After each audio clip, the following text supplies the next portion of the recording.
Hello everyone, welcome to the YouTube channel of Nexus classes. आज हम बेटा 10th ICSE का जो हमारा फर्स्ट चैप्टर है केमिस्ट्री का, दैट इज़ पीरियोडिक टेबल, उसके बारे में बात करेंगे। और इस चैप्टर में मैं आपको पूरा इन डेप्थ पढ़ाऊँगा, किस किस तरह के क्वेश्चंस आते हैं वो भी बताऊँगा। और उसके साथ साथ मैं आप लोगों को ये कहना चाहता हूँ कि ये चैप्टर एक तरह से आपका बेस है केमिस्ट्री का। अगर आपको ये चैप्टर समझ में आता है तो इससे जो नेक्स्ट चैप्टर है that is periodic chemical bonding, वो आपको बहुत अच्छे समझ में आएगा। और जितने भी बाद के जितने भी चैप्टर्स हैं, एसिड बेसिस हो गए, डिफरेंट टाइप्स ऑफ एसिड्स के बारे में हो गया, या फिर जो हमारा ऑर्गेनिक केमिस्ट्री करके चैप्टर है, उस सब का बेस यहीं से बनता है। बिकॉज इस चैप्टर में हम जो हमारे जितने भी एलिमेंट्स हैं वो किस तरह से बिहेव करने वाले हैं, किस तरह से कंपाउंड्स बनाने वाले हैं, जो पीरियोडिक टेबल में उनकी वैलेंसी, कंपाउंड्स में कैसे कैसे वो डिफरेंटली बिहेव करेंगे, उन सब के बारे में इस चैप्टर में हम पढ़ेंगे। बहुत ही इंपॉर्टेंट चैप्टर है, इंटरेस्टिंग है, और आई होप कि मैं आप लोगों के हर तरह के डाउट्स यहाँ पे क्लियर कर पाऊंगा। और फिर भी आपको कोई डाउट रह जाता है तो आप लोग बिल्कुल बिना सोचे कमेंट्स में पूछ सकते हैं, और कोशिश की जाएगी कि नेक्स्ट वीडियो से पहले वो आपके डाउट्स को क्लियर किया जाए। ठीक है, तो चलिए स्टार्ट करते हैं आईसीएससी का जो हमारा फर्स्ट चैप्टर है केमिस्ट्री का, दैट इज पीरियोडिक टेबल। ठीक है जी, तो चलिए सबसे पहले है हमारा पीरियोडिक क्लासिफिकेशन ऑफ एलिमेंट्स। हमारे टॉपिक का नाम है पीरियोडिक क्लासिफिकेशन ऑफ एलिमेंट्स। ठीक है बच्चों, सबसे पहले तो एक चीज समझिए, यहाँ पे जो ये वर्ड है पीरियोडिक, इसका मतलब क्या है। क्योंकि देखिए चैप्टर का नाम क्या है हमारा, पीरियोडिक टेबल। तो सबसे पहले जो वर्ड है यहाँ पे पीरियड, पीरियोडिक, इसका क्या मतलब है। तो देखिए बेटा, कोई भी चीज जो आफ्टर सर्टेन टाइम, कोई भी चीज जो आफ्टर सर्टेन टाइम क्या हो, रिपीट हो, खुद से रिपीट हो, that is a period. For example, आप लोग हैं, स्कूल जाते हैं डेली, एज्यूम कर लेते हैं कि आपका स्कूल सुबह को 8:30-9 बजे, कुछ भी 8:30 पे स्टार्ट होता है। ठीक है जी, डेली 8:30 पे आपकी असेंबली होती है, प्रेयर होती है, जो भी है। फिर उसके बाद 9 से आपकी एट 9 AM आपकी क्लास स्टार्ट होती है। तो daily 8:30 is your assembly time, 9 AM is your first class time, then like 40 minutes का लेक्चर है, तो 9:40 पे सेकंड लेक्चर होगा। तो क्या हो रहा है, डेली आफ्टर 24 आवर्स सेम चीज रिपीट हो रही है। इसी चीज को बोला जाता है पीरियोडिक। यहाँ पे वर्ड क्या है, पीरियोडिक क्लासिफिकेशन ऑफ एलिमेंट्स, कि भाई एलिमेंट्स को क्लासिफाई किया गया किसी पीरियोडिक फंक्शन के थ्रू। पीरियोडिक फंक्शन मतलब जो रिपीट हो कुछ टाइम के बाद। तो यहाँ पे इस चैप्टर में बेसिकली हमने जो हमारे एलिमेंट्स हैं, हमारे पास टोटल इस वक्त कितने एलिमेंट्स हैं, 118। जो हमारे एलिमेंट्स हैं 118, उनको किस तरह से क्लासिफाई किया है किसी पर्टिकुलर टेबल में, उस चीज को हम पढ़ेंगे।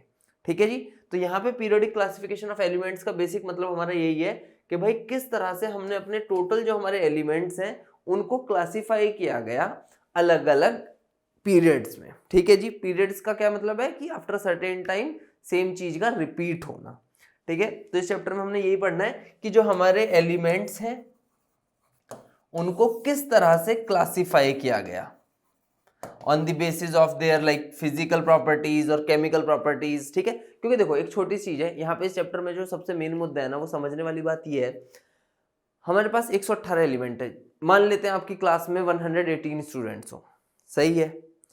अब उनमें से, अब मैं आपको कहूं कि भाई ठीक है 118 के 118 बच्चों के बारे में आप जानिए, तो आप देखोगे यार कि यार ये तो बहुत ही टीडियस टास्क है, सबके बारे में जानना, कौन मतलब किस तरह का बंदा है, कोई खेलने में अच्छा है, कोई पढ़ने में अच्छा है, तो कोई म्यूजिक में अच्छा है, मतलब डिफरेंट डिफरेंट चीजों में हर बंदा अलग अलग होता है। तो यार अब आप कहने लगे यार सर ये तो बहुत मुश्किल है 118 बंदों के बारे में अलग अलग जानना। अब आपने देखा कि यार उसकी जगह पे अगर मैं 10-10 बंदों के, 8-8 बंदों के किसी भी तरीके से ग्रुपिंग कर दूं अलग अलग, ठीक है ना, मान लेते हैं कि 10-10 बच्चों की ग्रुपिंग कर दी आपने, या 8-8 बच्चों की ग्रुपिंग कर दी, तो फिर भी कितना रह जाएंगे, 12 ग्रुप बन जाएंगे, 15 ग्रुप बन जाएंगे।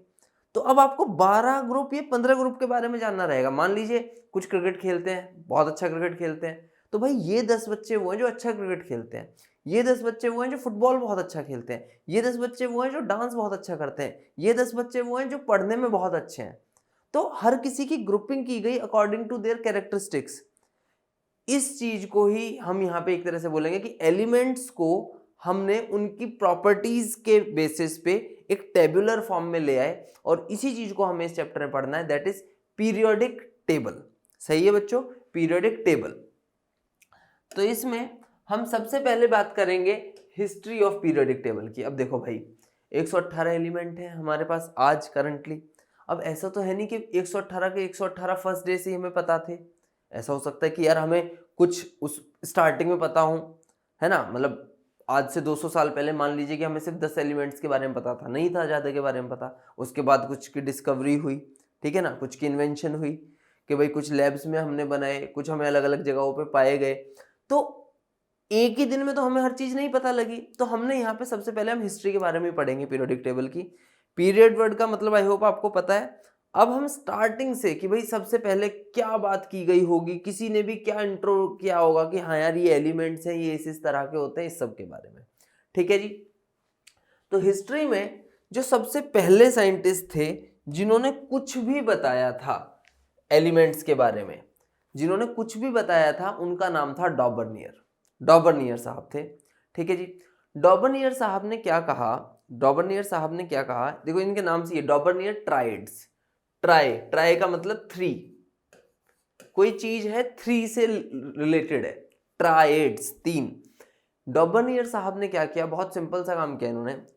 इनके वक्त तक हमें 118 एलिमेंट्स के बारे में नहीं पता थी, हमें कुल 12-15 एलिमेंट्स थे उनके बारे में पता थी। सही है। अब इन डॉबर्नियर साहब ने देखा कि यार ये जो एलिमेंट्स है ना 12-15, ये सारे के सारे ना डिफरेंट नहीं है, इनमें ना कुछ में सिमिलैरिटी है। और इन्होंने क्या किया, उन जितने भी थे उस वक्त 12-15 जितने भी एलिमेंट्स थे उनके इन्होंने 3-3 के ग्रुप्स बना दिए। डॉबर्नियर basically classified the elements into group of 3-3 each. ठीक है जी, 3-3 के ग्रुप बना दिए। और इन्होंने कहा, जैसे मान लीजिए तो कोई 3 एलिमेंट लिए, ऐसे मान लेते हैं ए, बी और सी, 3 एलिमेंट लिए। और इन्होंने कहा कि भाई जो इसका फर्स्ट का एटॉमिक मास है और जो लास्ट का एटॉमिक मास है, अगर मैं इन दोनों का एवरेज ले लूं एटॉमिक मास का, इन दोनों के एटॉमिक मास का, है ना, एटॉमिक मास तो सबको पता ही होगा ना बेटा। एटॉमिक मास क्या होता है? Atomic mass is basically the number of protons plus number of neutrons. ठीक है, इसके एटॉमिक मास और इसके एटॉमिक मास का एवरेज लिया गया और इन्होंने बोला कि the central element is basically the average of the other 2 elements. ठीक है जी, जो इसका एटॉमिक मास है, the atomic mass of the central या फिर middle element is basically the average of other 2 elements. ऐसे ही एग्जांपल के लिए जैसे कि लिथियम, सोडियम और पोटेशियम, इन्होंने क्या किया, जैसे अलग अलग ट्राइड्स बनाए हुए हैं, फर्स्ट मान लेते हैं, सेकंड ट्राइड है, थर्ड है, इनके एग्जांपल्स उठा लेते हैं। जैसे lithium, sodium and potassium. Lithium का एटॉमिक मास होता है 7। सही है बेटा। पोटेशियम का होता है 39। इन दोनों का एवरेज क्या आएगा, 7 + 39 इज 46, 46 डिवाइड बाई 2 इज 23। और जब हमने देखा तो भाई साहब सोडियम का एटॉमिक मास 23 ही था। तो बेसिकली इन्होंने क्या किया, एलिमेंट्स लिए, उनके ग्रुप बनाए और इन्होंने डॉबर्नियर साहब ने अपने ट्राइड्स बनाए और इन्होंने कहा कि when we arrange the elements in group of 3, जब हम एलिमेंट्स को 3-3 के ग्रुप में कर देते हैं, when we arrange the elements in group of 3, the atomic mass of the central element is basically the average of the atomic mass of the other 2 elements। Example आपके सामने है, एक और एग्जाम्पल ले लेते हैं। चलो मान लेते हैं क्लोरीन, ब्रोमीन और आयोडीन का। ठीक है जी। क्लोरीन का एटॉमिक मास होता है 35.5। सही है जी। आयोडीन का होता है अराउंड 128, 127, 128 ऐसे ही कुछ होता है। ठीक है जी।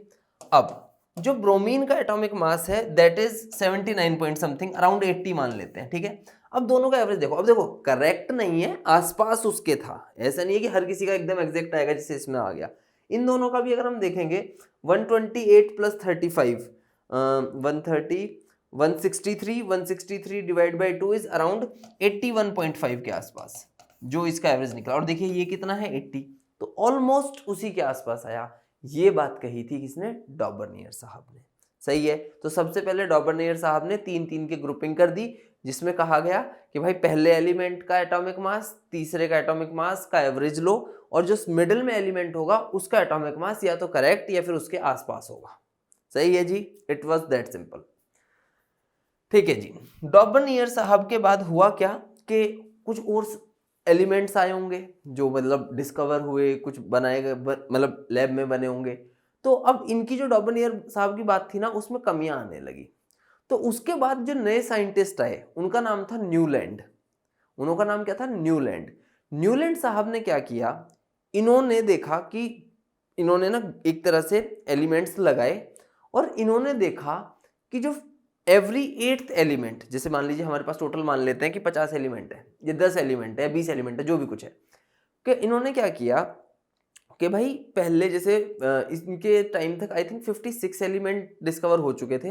न्यूलैंड के साहब के टाइम पे तो काफ़ी कम थे, उस वक्त तो 15 के करीब ही ऐसी कुछ था।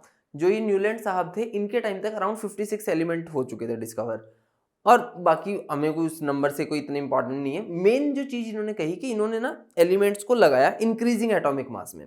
उन्होंने भी इंक्रीजिंग एटॉमिक मास के बेसिस पे किया था, इन्होंने भी इंक्रीजिंग एटॉमिक मास के बेसिस पे किया। इन्होंने क्या किया, Newland arrange the elements in increasing atomic mass, सही है।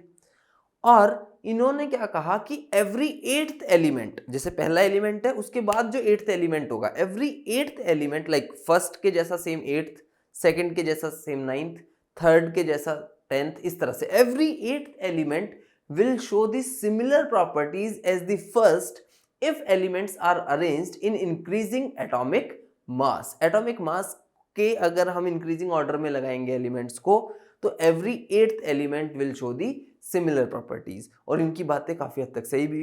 इस चीज को इन्होंने कंपेयर किया म्यूजिकल नोट्स के साथ। किसके साथ? म्यूजिकल नोट्स, है ना, पता है ना आपको बेटा, सा रे गा मा पा दा नी सा, सा 8th सा, है ना, सा रे गा मा पा दा नी सा, तो टोटल कितने हो गए बेटा? 8, ठीक है ना। तो सा और सा फर्स्ट और 8th will be like similar one. तो न्यूलैंड साहब ने भी यही किया कि when elements are arranged in increasing atomic mass, देखिए हाइड्रोजन के बाद लिथियम, बेरिलियम, अब देखो अब आप में से कोई ये सोचने लगे सर हीलियम भूल गए आप। भाई साहब मैं हीलियम नहीं बोला हूं, इस वक्त तक नोबल गैसेस पाई नहीं गई थी, सही है। इस वक्त तक उनको वो मतलब दुनिया में उन्हें पता ही नहीं था कि भाई कोई नोबल गैस, क्योंकि नोबल गैस काफी लेट जाके पता लगा कि भाई कुछ ये एलिमेंट्स भी हैं। और उसका रीजन क्या है आपको पता ही होगा, अगर थोड़ा बहुत आपने देखा होगा। नोबल को नोबल क्यों बोला जाता है? Because they are non reactive. जब वो रिएक्शन ही नहीं कर रहे थे, कंपाउंड ही नहीं बना रहे थे, तो इस वजह से उनके बारे में हमें काफी देर बाद उनके बारे में पता लगा। तो यहाँ पे जो एलिमेंट्स हमें डिस्कवर हो चुके थे उनमें से hydrogen, lithium, beryllium, boron, carbon, nitrogen, oxygen और फिर फ्लोरीन। तो बेसिकली हाँ जी, तो ये जो एलिमेंट्स हैं मतलब every 8th element will show the similar properties as the first one. Hydrogen के जैसा सोडियम था, हाइड्रोजन के जैसा फ्लोरीन था, लिथियम के जैसा सोडियम था, बेरिलियम के जैसा मैग्नीशियम था, है ना। ये हाइड्रोजन सोडियम नहीं, हाइड्रोजन के जैसा फ्लोरीन, क्योंकि देखिए जब आप देखोगे इन दोनों को ही एक एक इलेक्ट्रॉन्स की जरूरत होती है अपनी ऑक्टेट कंप्लीट करने के लिए। तो इस तरह से थे लिथियम, सोडियम, पोटेशियम, ये आपको पता ही है, बेरिलियम, मैग्नीशियम, कैल्शियम। अब इन्होंने क्या कहा कि when we arrange the elements in increasing atomic mass, जब हम एलिमेंट्स को इंक्रीजिंग एटॉमिक मास के उस पे बेसिस पे मतलब अरेंज करेंगे तो every 8th element will show the similar properties as the first one, पहले के जैसी सेम प्रॉपर्टी दिखाएगा। और इनकी बात सही निकली, लेकिन इनके में कमी क्या थी ना कि ये जो इनकी बात थी सिर्फ टिल कैल्शियम तक काम की, मतलब जिसका एटॉमिक मास था अराउंड 40, एटॉमिक नंबर इज 20, तो वहां तक ही सिर्फ इनकी बात सही थी। कैल्शियम के बाद जो अगला एलिमेंट था उसकी प्रॉपर्टी 8th वाले के ऐसी नहीं थी। तो इनके अंदर ये लिमिटेशन थी कि सिर्फ कैल्शियम तक इनकी बात सही रही थी। क्योंकि अगर आपको आज की पीरियोडिक टेबल का पता होगा तो एल्यूमिनियम और क्रोमियम की जो प्रॉपर्टीज हैं वो कोई सिमिलर टाइप की नहीं है, ठीक है। तो इनकी सबसे बड़ी लिमिटेशन क्या थी कि सिर्फ कैल्शियम तक इनकी बात चली, उसके बाद नहीं चली। बट हाँ, न्यूलैंड ने बेसिकली क्या किया, elements were arranged in increasing atomic mass, every 8th element will show the similar property as the first one, first के जैसा 8, second के जैसा 9 and so on। सही है, ये इनका लॉ था। इनकी लिमिटेशन सिर्फ कैल्शियम तक ये चलती थी। इस वक्त तक नोबल गैसेस के बारे में भी नहीं पता था, तो मतलब आगे चल के ये कोई इतना बेहतर इसने काम नहीं किया। सही है जी, बहुत लिमिटेशन थी इनकी। फिर न्यूलैंड साहब के बाद आए मेंडलीव साहब। और ये मेंडलीव साहब जो है ना भाई, असलियत में for the very first time जिसने पीरियोडिक टेबल बनाई थी, कुछ टेबल टाइप कोई चीज बनाई थी, तो वो मेंडलीव साहब ही थे। और जो आज की मॉडर्न पीरियोडिक टेबल भी है, जिसे मॉजले पीरियोडिक टेबल या बोहर पीरियोडिक टेबल या फिर long form of periodic table, ये सब नामों से जाना जाता है, उसका जो असलियत में एक तरह से बेस था वो मेंडलीव साहब ने ही रखा था। मेंडलीव साहब के बेसिस पे ही मॉडर्न पीरियोडिक टेबल को काफी हद तक सोचा गया। ये पहले बंदे थे जिन्होंने पीरियोडिक टेबल के बारे में कुछ कहा, टेबल बनाई कोई। अब मेंडलीव साहब ने क्या किया, उस वक्त तक इनके, जब इन्होंने पीरियोडिक टेबल बनाई थी तो I think 63 elements were discovered.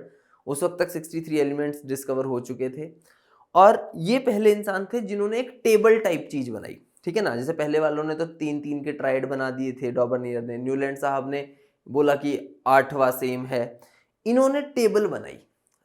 कैसे टेबल बनाई होगी, कुछ ऐसी वेग तरह से मैं आपको थोड़ा सा एक ऐसी कहानी टाइप बताता हूँ। मान लो भाई आपके पास 63 एलिमेंट्स हैं, ये 63 अलग अलग डिफरेंट पर्सन हैं, जैसे मैंने अभी आपको एग्जांपल दिया था स्टार्टिंग में भी। अब आपको उन सब के बारे में जानना है। अब भाई 63 के बारे में भी जानना यार इतना आसान नहीं है, इंडिविजुअली सबके बारे में जाने। तो हुआ क्या, काइंड ऑफ आप समझिए कि इन्होंने कोई स्लिप टाइप बनाई है ना, सबके नाम की, भाई ये हाइड्रोजन है, ये लिथियम है, ये बेरिलियम है, जो भी है, इस तरह से इन्होंने सभी एलिमेंट्स की स्लिप बनाई अलग अलग। उनकी chemical properties, physical properties, like chemical property, physical property का क्या मतलब हुआ, केमिकल प्रॉपर्टी लाइक कि वो हाइड्रोजन से किस तरह से रिएक्शन करेंगे, ऑक्सीजन से किस तरह से रिएक्शन करेंगे, या किसी और चीज से कैसे रिएक्शन करेंगे। Physical properties like melting point क्या है, बॉइलिंग पॉइंट क्या है, इन सब के बारे में।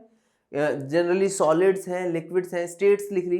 तो सबकी इन्होंने क्या किया कि प्रॉपर्टीज को एक साथ लिखा पेपर पे। अब जिन जिन की प्रॉपर्टी सेम थी उनको एक साथ रख दिया कि यार ये इसके जैसा है, इसे इसके साथ रख दो। अब मान लो आउट ऑफ 63 6-6 7-7 एलिमेंट्स के ग्रुप बन गए एक तरह से, है ना। जैसे अब क्लास में 63 बच्चे हैं, अब भाई 63 में से 8-10 हुए हैं जो खेलने में आगे रहते हैं, 8-10 हुए हैं जो पढ़ने में आगे रहते हैं, 8-10 हुए हैं जो शैतानियों में सबसे आगे रहते हैं। तो सबकी ग्रुपिंग बन गई कि नहीं बन गई। एक टीचर के लिए बड़ा आसान हो गया यार, ये सारे के सारे नालायक हैं, इन्होंने नहीं पढ़ना भाई साहब, कुछ भी कर लो। ये बच्चे अच्छे हैं, ये पढ़ने में आगे रहते हैं, यार ये खेलने वाले भी बढ़िया हैं, ये म्यूजिक वाले भी अच्छे हैं। मतलब जो भी कुछ कर रहे हैं सबकी अपनी अपनी विशेषताएं हैं, चाहे वो जो नहीं भी पढ़ रहे नालायक, उनकी भी वही तो विशेषता है कि भाई हाँ कुछ नहीं कर रहे हैं। तो अब ऐसे ही इन्होंने भी सेम काम किया मेंडलीव साहब ने, कि इन्होंने भी ग्रुपिंग टाइप कर दी डिफरेंट डिफरेंट एलिमेंट्स की। अब उसी को बोला जाता है मेंडलीव पीरियोडिक लॉ, जिसके बेसिस पे इन्होंने की। मेंडलीव पीरियोडिक लॉ क्या कहता है, मेंडलीव स्टेट्स दैट, या फिर this law states that if we arrange the, है ना, मतलब he arrange the elements in increasing order of their atomic mass. इन्होंने भी साहब ने एटॉमिक मास के बेसिस पे एलिमेंट्स को अरेंज किया, इंक्रीजिंग एटॉमिक मास के बेसिस पे, and he showed a kind of similarity after certain elements, जिसको वर्ड क्या दिया गया, periodicity या फिर periodic function। Basically when elements were arranged in increasing order of their atomic mass, elements tends to show some periodicity, कि भाई similar type के elements आ रहे थे after a certain time और इन्होंने उन्हें एक साथ रख दिया।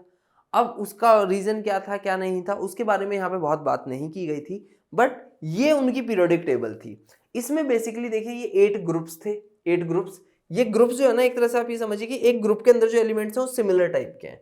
अब इन्होंने ग्रुप्स को ना ए और बी इस तरह से डिवाइड कर दिया, first A, first B, second A, second B, और अलग अलग तरीके से।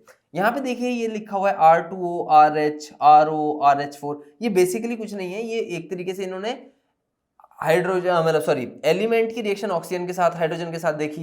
जैसे हाइड्रोजन की देखिए H2O होता है, हाइड्रोजन H2 होता है, lithium Li2O lithium oxide, Na2O sodium oxide. तो मतलब एक तरह से इन्होंने इस तरह से सबकी डिफरेंट केमिकल प्रॉपर्टीज के बेसिस पे, फिजिकल प्रॉपर्टीज के बेसिस पे इन्होंने एलिमेंट्स को अरेंज किया और इंक्रीजिंग एटॉमिक मास में लगाया और पहली पीरियोडिक टेबल हमारी तैयार हुई।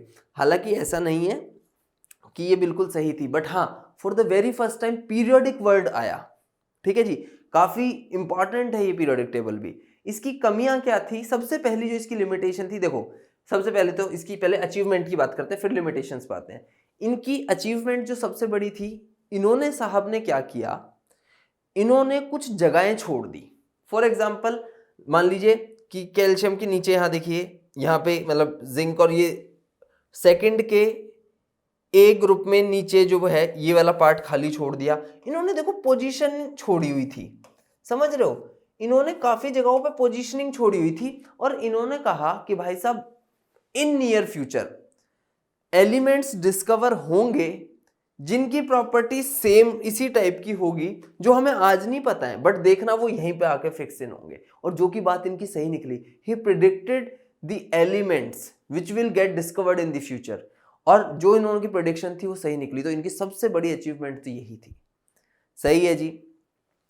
अब लिमिटेशन क्या थी, इन्होंने क्या किया भाई, इंक्रीजिंग एटॉमिक मास के बेसिस पे लगाए थे।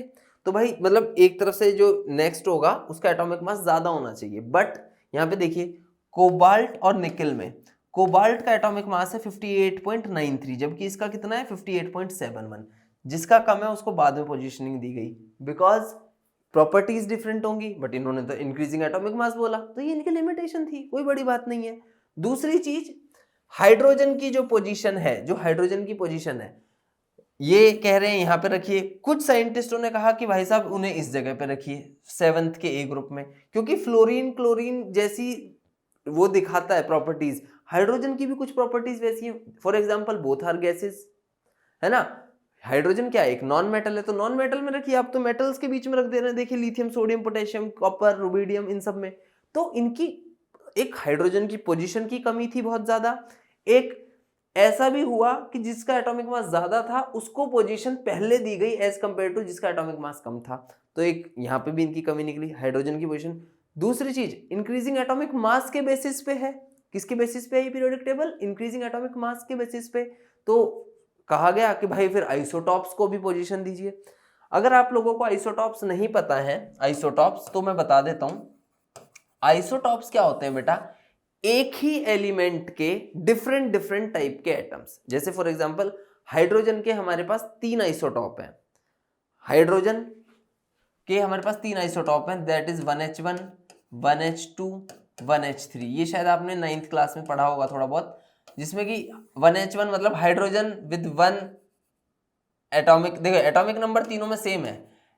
एक ही एलिमेंट के क्या होते हैं, एलिमेंट सेम है तो इसका मतलब उसके अंदर नंबर ऑफ प्रोटॉन्स सेम होंगे, but because of different number of neutrons, है ना। एटॉमिक मास देखिए, इसका 1 है, इसका 2 है, इसका 3 है। इसे बोलते हैं प्रोटियम, इसको बोलते हैं ड्यूटेरियम, इसको बोलते हैं ट्राइटियम। ठीक है जी, ड्यूटेरियम। तो बात क्या है, एक ही एलिमेंट के 3 डिफरेंट एक ही एलिमेंट के 3 डिफरेंट एटम्स दिख रहे हैं एक तरह से, तो इन्हें बोला गया था आइसोटॉप्स। और आइसोटॉप्स क्या है, आइसो का मतलब सेम नंबर ऑफ प्रोटॉन्स होते हैं आइसोटॉप्स। तो P is for protons, same number of proton है, but because of different number of neutrons इनका एटॉमिक मास डिफरेंट हो जा रहा है। तो भाई अब ये तो एटॉमिक मास के बेसिस पे है, तो सभी आइसोटॉप्स को पोजीशन पकड़ाइए, वो तो इन्होंने दी नहीं, तो ये इनकी एक लिमिटेशन थी। तो इनकी बेसिकली 3 लिमिटेशन थी। पहली, हाइड्रोजन की पोजीशन सही नहीं थी, आइसोटॉप्स को पोजीशन नहीं दी गई, जिनका एटॉमिक मास ज्यादा है उनको पहले पोजीशन दी गई, तो ये सब इनकी कुछ कमियां थी। लेकिन इनकी अचीवमेंट सबसे पहले क्या थी, इन्होंने प्रेडिक्शन की थी कि new elements will be discovered, similar elements. For example इसमें एक बड़ा फेमस है एका सिलिकॉन और एका एल्यूमिनियम, मतलब जो एल्यूमिनियम के जैसा है। अभी देखिए यहाँ पे पोजीशन देखिए, खाली जगह दी हुई है ना, बाद में गैलियम डिस्कवर हुआ था जिसको पोजीशन एल्यूमिनियम के नीचे दी गई थी। बाद में क्या डिस्कवर हुआ था बेटा, एल्यूमिनियम, और एल्यूमिनियम के नीचे ही गैलियम को पोजीशन दी गई थी, जिन दोनों की प्रॉपर्टीज सिमिलर हैं, सेम तरह की रिएक्शंस दिखाते हैं, तो इनकी ये बहुत बड़ी खासियत थी। सिलिकॉन के जैसा ही नीचे इन्होंने यहाँ पे जगह नहीं दी, वरना इसके नीचे जर्मेनियम बाद में डिस्कवर हुआ था, तो उसको यहाँ पे पोजीशन नहीं दी गई। तो ये इनकी कुछ अचीवमेंट्स थी। सही है बच्चों। तो ये हमारा क्या, Mendeleev periodic table. Mendeleev periodic law क्या हो जाएगा, इसी का जो लॉ है जिसके बेसिस पे टेबल बनी है, वो क्या है कि when elements are arranged in increasing atomic masses they tend to show periodic function और पीरियोडिक प्रॉपर्टीज, लाइक मतलब कुछ पीरियोडिक चीज दिखाता है, मतलब कुछ टाइम के बाद सेम तरह की प्रॉपर्टीज रिपीट होती हैं। सही है बच्चों। चलिए नेक्स्ट, मेंडलीव पीरियोडिक लॉ, वही the properties of elements are periodic function of their atomic masses. Periodic function है किसके? एटॉमिक मासेस के, कि भाई एटॉमिक मास के बेसिस पे अगर हम लगाएंगे तो सिमिलर प्रॉपर्टी वाला एलिमेंट रिपीट होगा after certain time. Next, achievements of periodic table. पहली बात, मेंडलीव केप्ट सम ब्लैंक स्पेसेस, ये मैं आपको बता चुका हूँ, कुछ खाली जगहें छोड़ी थी कि भाई साहब कुछ एलिमेंट डिस्कवर होंगे फ्यूचर में, जो इनकी सही हुई। He predicted properties of some elements which are yet to be discovered। इन्होंने बताया था कि भाई साहब ऐसी प्रॉपर्टी वाले एलिमेंट मिलेंगे, और मिले। तो ये इनकी बहुत, मतलब बाबा आदमी थे ये तो भाई, एकदम, है ना, बाबा आदमी मतलब जिसने प्रिडिक्शन ही कर दी। अब यहाँ पे हमारे देश में तो भाई सभी बाबा हैं, बट वैसे कह रहा हूँ। Next, when noble gases will be discovered they could play। हाँ, इन्होंने एक बात और कही थी, जैसे यहाँ पे इन्होंने इसके अंदर अगर आप देखोगे जो नोबल गैसेज हैं, जो अगर आपको पता होगा helium, neon, argon, krypton, xenon, radon, उनके लिए इन्होंने पहले से जगह छोड़ी हुई थी कि भाई अगर जरूरत पड़ेगी तो मैं उन्हें पोजीशन दे दूंगा विदाउट एनी लाइक कोई डिस्टरबेंस किए बिना। जीरो ग्रुप बना दिया था इन्होंने अलग से कि अगर ऐसी जरूरत पड़ेगी तो हम इस तरह की प्रॉपर्टीज देखने को मिली तो हम उन्हें जगह दे देंगे, ठीक है ना। Noble gases will discovered, they could be placed in a new group without disturbing the order. जो बनी हुई है टेबल उसको डिस्टर्ब नहीं करेंगे, आगे जगह मिल जाएगी। देन लिमिटेशन, मैंने वही बताया आपको, हाइड्रोजन को सही पोजीशन कोई पर्टिकुलर नहीं मिली थी।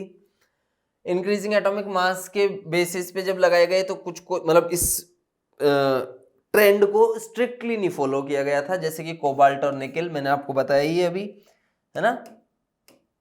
निकेल जिसका एटॉमिक मास कम है उसको पोजीशन बाद में दी गई एज कंपेयर टू कोबाल्ट जिसका एटॉमिक मास ज्यादा है। And no place for isotopes in periodic table, इसकी इनों की पीरियोडिक टेबल में आइसोटॉप्स को पोजीशन नहीं दी गई थी, जबकि एटॉमिक मास के बेसिस पे तो पोजीशन मिलनी जरूरी थी। तो ये कुछ लिमिटेशंस थी हमारी किसकी? मेंडलीव साहब की। हाँ जी, तो भाई इस पहले लेक्चर में मैंने आपको पूरी पीरियोडिक टेबल का जो बेसिस है, जो हिस्ट्री है, किस किस ने क्या क्या कहा, उस सब के बारे में बता दिया है। जो हमारी नेक्स्ट वीडियो आएगी बेटा, उसमें मैं आपको जो मॉडर्न पीरियोडिक टेबल है, जो आपके सिलेबस का ज़्यादा बड़ा बहुत इंपॉर्टेंट पार्ट है, उसके बारे में बात करूंगा, पूरी क्लासीफाई करूंगा, उसकी डिफरेंट डिफरेंट प्रॉपर्टीज़ के बारे में बताऊंगा, और फिर एंड में कुछ हमारी पीरियोडिक टेबल से रिलेटेड कुछ इंपॉर्टेंट प्रॉपर्टीज़ हैं। For example electronegativity, electron affinity, ionization enthalpy, atomic size का ट्रेंड कि किस तरह से पीरियोडिक टेबल में घट रहा है बढ़ रहा है, ये सारी की सारी चीज़ें वहाँ पे मैं आप लोगों को ट्रेंड्स के बारे में भी बात करूंगा। लेकिन नेक्स्ट जो लेक्चर होगा उसमें मैं आपको मॉडर्न पीरियोडिक टेबल, जो आज की पीरियोडिक टेबल है, उस सब के बारे में, उसमें कितने ग्रुप्स हैं, पीरियड्स हैं, कैसे कौन एलिमेंट्स रिएक्शन करता है, ये सब के बारे में बात करूंगा, ठीक है जी। तो next class will be very very important, और मैं आपको वहाँ पे ट्रिक भी बताऊंगा कि किस तरह से आप पीरियोडिक टेबल को, जो मोस्टली पीरियोडिक टेबल है जो आपके काम की है, उसे आप कैसे याद कर सकते हैं, ठीक है। तब तक के लिए टाटा बाय बाय। वीडियो को देखिए, समझिए, कोई डाउट आता है तो पूछिए, बाकी हम लोग आपके लिए हैं, कोशिश करेंगे रेगुलर आपके वीडियोज़ ही डलते रहेंगे, और आप सब लोगों का सपोर्ट ही चाहिए कि हाँ यार, आपके जितने कमेंट्स आएंगे, जितने व्यूज़ आएंगे, उससे हमें ये लगेगा कि हाँ यार हम पढ़ा रहे हैं तो बच्चे पढ़ रहे हैं, ठीक है। ओके बच्चों, टेक केयर, तब तक के लिए बाय बाय।